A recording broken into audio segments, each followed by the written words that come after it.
Por supuesto, de cómo afecta la pandemia a nuestro país. Vamos con el segmento hashtag COVID-19.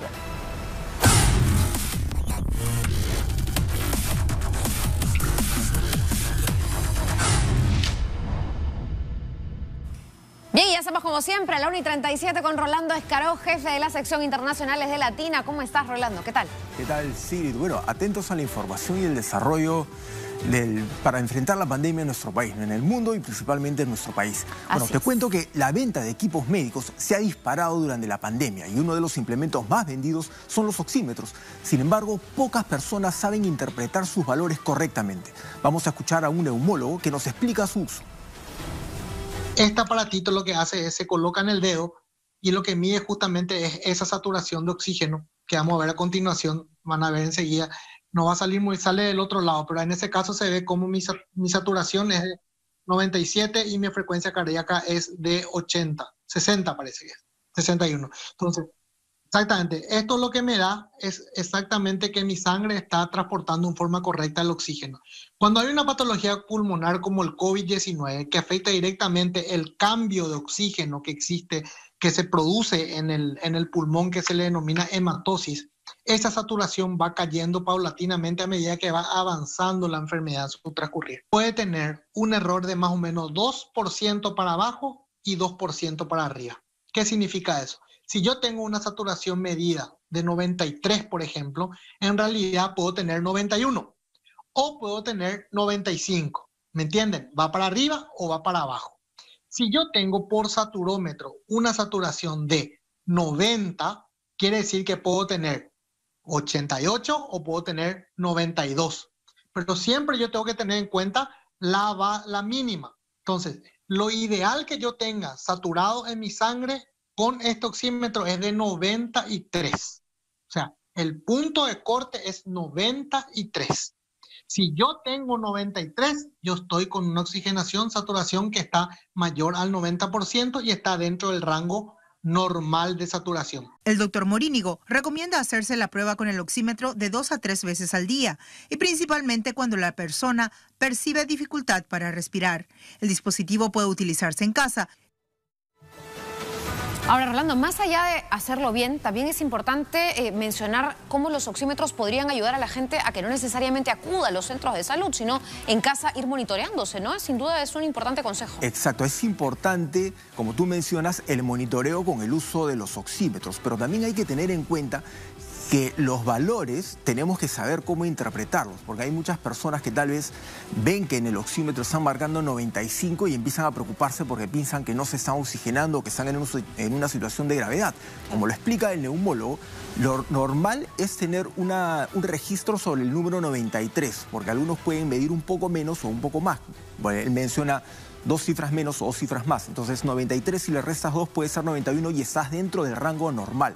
Lo normal en una persona está entre el 100 y el 90, o sea, hasta el 90 es lo normal. Si tienes un poco menos puede ser un signo de alerta. Ahora, una persona que sufre de asma o que tiene tal vez alguna dolencia pulmonar va a registrar un poco menos por la condición que tiene. No quiere decir que esté grave, pero va a registrar un poco menos. Lo mismo pasa tal vez con los ancianos, que van a oxigenar un poco menos tal vez por su mismo estado de salud. Ahora, un dato importante es que nosotros, las personas, no marcamos el mismo nivel de oxigenación durante todo el día. Eso también varía un poco dependiendo de la actividad que estás realizando. Es decir, si estás en constante movimiento, yendo de un lado a otro, tal vez estás en casa limpiando, haciendo una cosa, te vas a marcar el oxímetro y te va a marcar tal vez un poco más, porque tu cuerpo se está oxigenando más rápido. Claro. Es una persona que está sentada y no está haciendo nada, está viendo televisión, tal vez su nivel va a descender ligeramente, o sea, no va a descender mucho, pero va a descender ligeramente. Claro, la idea no es entrar en paranoia, en pánico, ¿no? Para estas personas hipocondríacas que creen que de repente algún número, alguna variación es peligrosa, pero sí de repente tener algunos de estos instrumentos en casa para quienes tengan COVID-19 y estén guardando cuarentena, que sean asintomáticos, pero que se hayan hecho la prueba, o en fin, para ciertos pacientes, monitorearlos en casa, porque justo la idea de momentos en donde la curva está complicada, cosa que acabamos de atravesar en nuestro país, lo importante es no colapsar la red de salud, no colapsar los hospitales, ¿no? Exacto, y sobre todo, como tú mencionas, no entrar en pánico. Hay que tener en cuenta que esta enfermedad tiene una incidencia de letalidad en nuestro país de 5%, 4,8%. Entonces muchas personas le están tolerando como si fuese un resfrío. Entonces hay que tratar principalmente de mantener la calma. Si tienen un oxímetro en casa puede ayudar mucho, pero tampoco es determinante. Ahora, los hospitales de España han comenzado a utilizar robots para evitar la propagación de COVID-19. Los hogares de ancianos, hoteles y hasta restaurantes también evalúan el uso de tecnología para evitar los contagios. En China son ya más de 200 hospitales los que cuentan con la ayuda de robots que están resultando de gran ayuda para evitar la propagación del virus. Estos asistentes se emplean en tareas repetitivas de vigilancia, control, desinfección y reparto de comida o medicamentos. China nos está ayudando muchísimo. Ellos han sido los primeros en enfrentarse a la COVID-19 y han sido muy veloces a la hora de incorporar tecnologías para mejorar la situación. La medida de la utilidad de los robots nos la va a dar cómo y cuánto ayuden al profesional sanitario a centrarse en aquello que es realmente importante, es decir, cuidar a las personas, atenderles, acompañarles, investigar. Un ejemplo de proyecto que hemos llevado a cabo es en residencias de la tercera edad de Asturias, en las que los residentes podían establecer una videollamada con sus familiares interactuando por voz con robots. El trabajo con estos robots asistentes se prevé en fases para que su efectividad y la aceptación ciudadana sea mayor. Actualmente es el sector hostelero el que ya cuenta con este servicio. Algunos restaurantes cuentan ya con robots de la compañía china Kinon Robotics para apoyo como camareros frente a la COVID-19. El robot camarero que le llamamos nosotros asistente es muy útil para contra COVID-19 porque nuestro camarero no hace falta ni acercar a nuestro cliente. Nosotros ponemos la bandeja de sushi o bebidas encima del robot y mandamos un señal a qué mesa y este robot va directamente, solito él, hasta llegar a nuestro cliente. El precio de los robots varía en función de la complejidad tanto del software como del hardware que utilice el asistente y puede oscilar entre los 3.000 y los 50.000 euros. El uso como solución asistencial va a depender de la personalización y el desarrollo informático que se le implemente. Bueno, sin duda, bastante complejo el tema de financiar tecnología de ese tipo, pero al mismo tiempo en una enfermedad tan contagiosa como el coronavirus, de repente y se hace más común esto de los robots en lugar de personas. Es probable que se empiece a ver más frecuentemente. Tal vez en nuestro país demore un poco por las condiciones económicas en las que estamos. Y también, pero yo creo que tampoco es que vaya a demorar mucho, porque hay muchos acuerdos con diferentes países y acá en nuestro país hay muchos jóvenes que están desarrollando proyectos de robótica muy interesantes. Claro. Que tal vez no se les debería perder del radar, digamos, ¿no? El gobierno debería estar atento para ver de qué manera se aplica la tecnología que se desarrolla aquí mismo en nuestro país, ¿no? Claro, y como dice la nota, bueno, ya va a depender mucho de la personalización que se le dé al robot, dependiendo de qué tipo de paciente sea, o si es que esto va a ir, digamos, lo va a pagar el paciente. Pueden haber tipos de robots, me imagino unos más complejos que otros. Nadie habla pues de inteligencia artificial y una cosa así, bueno, pero algo bastante más básico, algo que sirva, por ejemplo, ¿no?, de manera funcional para el monitoreo constante, en caso los signos vitales cambien, no tenga que estar llamando a una enfermera, sino haya ahí de repente algún, no sé si robot es la palabra, pero instrumento que vaya monitoreando eso, ¿no? Así es, que es más o menos lo que hemos estado viendo, ¿no? Máquinas que están ayudando a asistir a personas, y en el caso de los asilos de ancianos los ayudan mucho también en la comunicación con sus seres queridos, ¿no? Ahora que no se puede visitar tal vez a los ancianos que están en los asilos, ¿no? Claro. Son de bastante utilidad. La pandemia obviamente ha disparado el uso de tecnología en todo el mundo, eso es indudable. Además de los robots, se han creado máquinas desinfectantes con luz ultravioleta y hasta mascarillas inteligentes. Vamos a ver.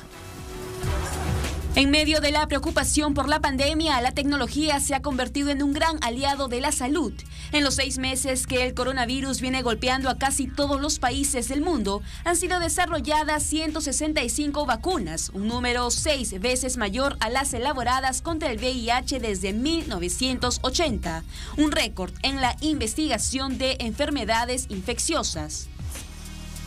Los avances tecnológicos permitieron estudiar en corto tiempo la conformación del virus, lo que ayudó a acelerar los procesos de elaboración de fármacos que podrían generar inmunidad ante la COVID-19.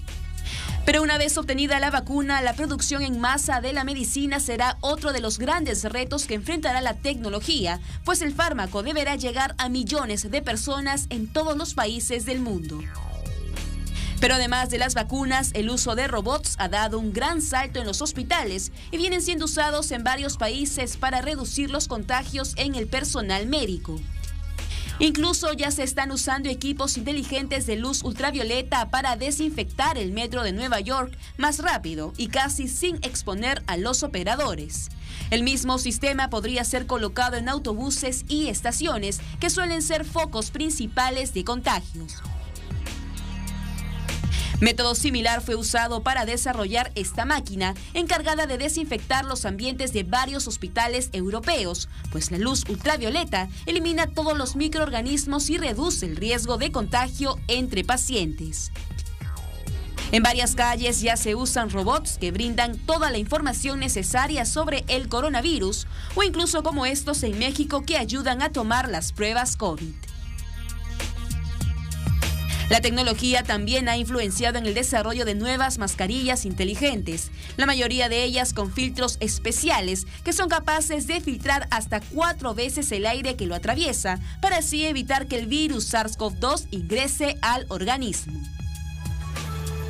Voy a hacer una mención, Rolando, pero espero no te ofendas, porque me acabo de acordar, yo sé que esto no es médico, pero es estético. ¿Viste que un peruano diseñó la mascarilla de Lady Gaga en los premios MTV? Sí, claro, Y ahora que pienso en tecnología veo, ¿no? O sea, realmente, bueno, hay tecnología que avanza hacia lo estético, pero hay tecnología que avanza más que nada a la protección, a salud, a los avances científicos. Y todo esto me parece en general bastante valioso porque es toda una industria que se tiene que apoyar sin duda. Claro, y hay muchos temas donde ambas cosas se fusionan, o sea, el diseño con la tecnología, o sea, van también de la mano, ¿no? Los autos eléctricos de conducción autónoma de Tesla, por ejemplo, son un ejemplo, ¿no? Claro.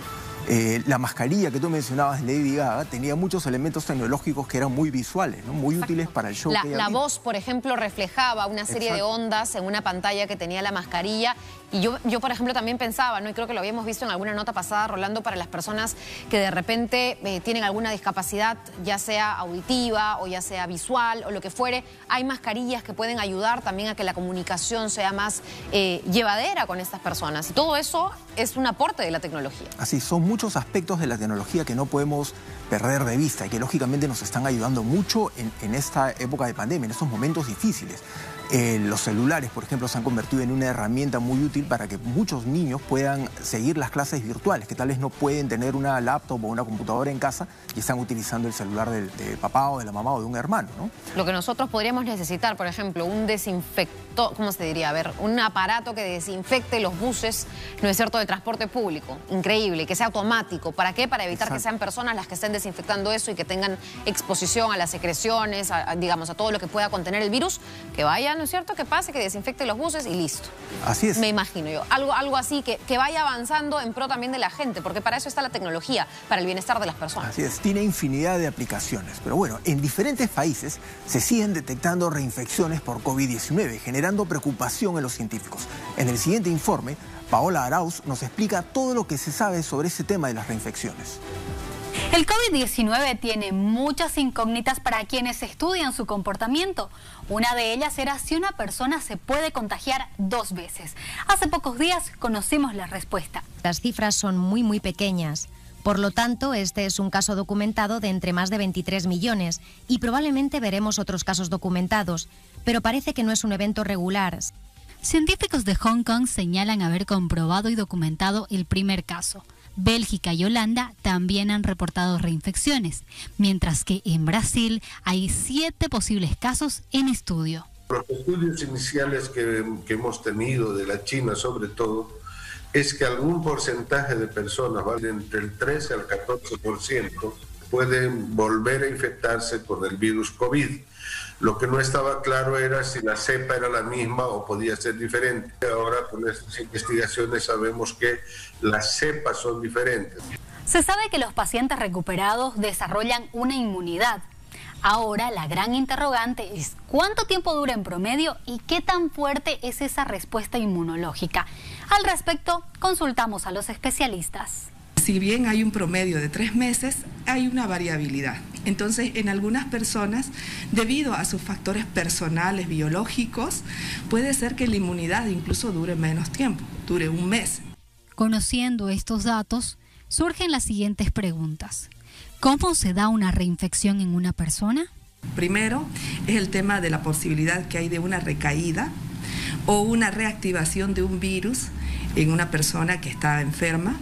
Y el otro tema es el tema de la reinfección, que quiere decir que se ha evidenciado que el virus está modificándose y puede existir una nueva infección.